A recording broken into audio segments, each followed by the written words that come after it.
நிலையான புகழுக்குரிய தூய்மை மிகு நற்கருணைக்கு எல்லா காலமும் ஆராதனையும் புகழும் ஆட்சியும் உண்டாக கடவது.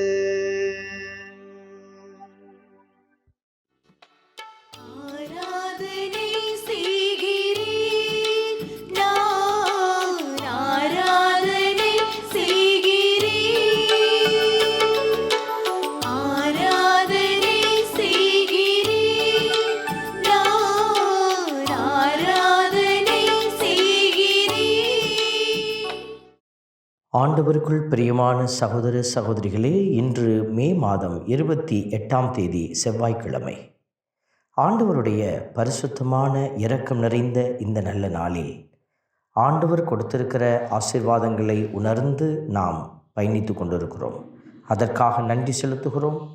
இந்த திருப்பாடல் 98 வரிகள் நம்மை மீட்பின் ஆழத்தை அறிந்து கொள்ள அழைப்பு விடுக்கிறது. ஆண்டவர் தம் மீட்பை அறிவித்தார்.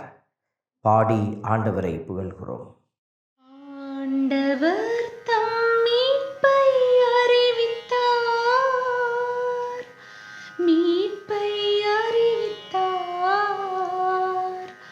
ஆண்டவர் தம் மீட்பை அறிவித்தார், மீட்பை அறிவித்தார். இன்றைய திருப்பாடல் வரிகள் நமக்கு சிந்தனையை தூண்டுகிற அடையாளமாக அமைந்திருக்கிறது. ஆண்டவருக்கு புதியதொரு பாடல் பாடவும், அவர் வியத்தகு செயல்கள் புரிந்துள்ளார் என்பதை உணர்ந்து, அவருடைய வலக்கரம் புனிதமிகு புயம் அவருக்கு வெற்றியை அளித்துள்ளன என்கிற வார்த்தைகளை நாம் சிந்திக்கிற பொழுது, எப்படி நமக்கு இந்த வெற்றி கிடைக்கிறது, அவருடைய வியத்தகு செயல்கள் நம்மை எப்படி வழிநடத்துகிறது என்பதையெல்லாம் நாம் சிந்தித்து பார்க்க அழைக்கப்படுகிறோம். இந்த நாளினுடைய திருப்பாடலினுடைய முன்மொழி வார்த்தைகள், ஆண்டவர் தம் மீட்பை அறிவித்தார் என்பது நம்முடைய வெளிப்பாட்டின் அடையாளமாக இருக்கிறது. மீட்பு என்கிற ஒன்று மனிதனுக்கு தேவை என்பதை உணர்த்தியவும், அதே மீட்பை எப்படி அவர் செயல்படுத்துகிறார் என்பதை நாம் அறிந்து கொள்ள ஆண்டவர் அறிவித்ததே மீட்பை வெளிப்படுத்தும் நிகழ்வு. இதை இன்று பெற்றிருக்கிற நாம் ஆண்டவருக்குள் அகமகிழ்ந்து அவரை பாடி துதிக்கிறோம். ஆண்டவர் தம் மீட்பை அறிவித்தார்,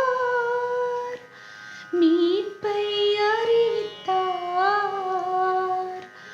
ஆண்டவர் தம் மீட்பை அறிவித்தார், மீட்பை அறிவித்தார். இன்றைய நாளினுடைய முதல் வாசகத்தினுடைய முன்மொழியாக நமக்கு கிடைக்கிற ஒரு இறைவசனம், உங்களுக்கென்று இருந்த அருளை பற்றித்தான் இறைவாக்கினர் இறைவாக்கு உரைத்தனர் என்று எழுதப்பட்டிருக்கிறது. உங்களுக்கென்று இருந்த அருளை பற்றித்தான் என்கிற அந்த வார்த்தை, நமக்கென்று இருந்த அந்த அருள் என்ன என்று நாம் தேடுகிற போது, அதுதான் கடவுள் திட்டமிட்டு வைத்திருந்த மீட்பின் அடையாளம், மீட்பின் ஆற்றல். இந்த மீட்பு என்பது மனிதர்கள் இன்றைக்கும் புரிந்து கொள்ள முடியாத ஒரு அதிசய வார்த்தையாக இருக்கிறது. கிறிஸ்தவர்களுக்கு மட்டுமே இந்த வார்த்தை புரியப்படுகிற, விவிலியத்தை வாசிக்கிறவர்களுக்கு மட்டுமே, விசுவசிக்கிறவர்களுக்கு மட்டுமே இந்த வார்த்தை அறியப்படுகிற ஒரு அடையாளமாக மாறியிருக்கிறது. இன்னும் அநேகருக்கு மீட்பு என்கிற ஒன்று உண்டு என்பதை அறிய முடியாத வேதனையில் இருப்பதை நாம் பார்க்கிறோம்.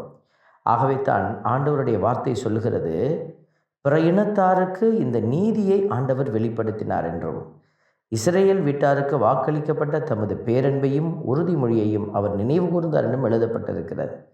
ஆகவே இந்த மீட்பு எல்லோருக்கும் வெளிப்படுத்தப்பட்டிருக்கிறது. இதை அறிந்து செயலாற்றுகிற பிள்ளைகள் ஆசீர்வதிக்கப்படுவார்கள். ஆகவே நாம் ஆண்டவரை துதித்து பாடுவோம்.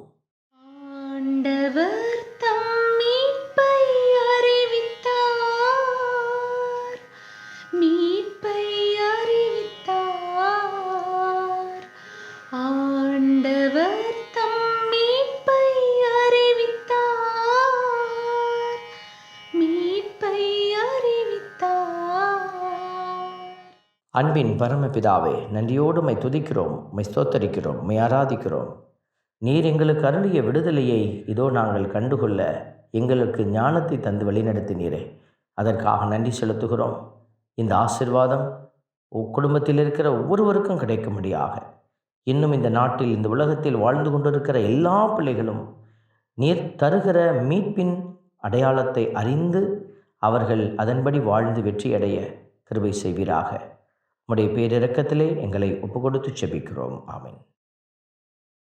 எல்லாம் வல்ல இறைவன் தந்தை, மகன், தூய ஆவியார் உங்களையும் உங்கள் குடும்பத்தையும் நிறைவாய் ஆசீர்வதிப்பாராக.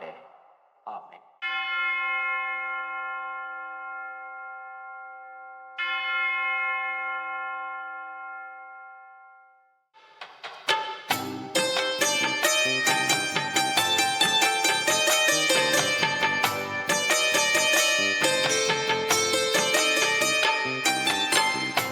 கருணை நாதனே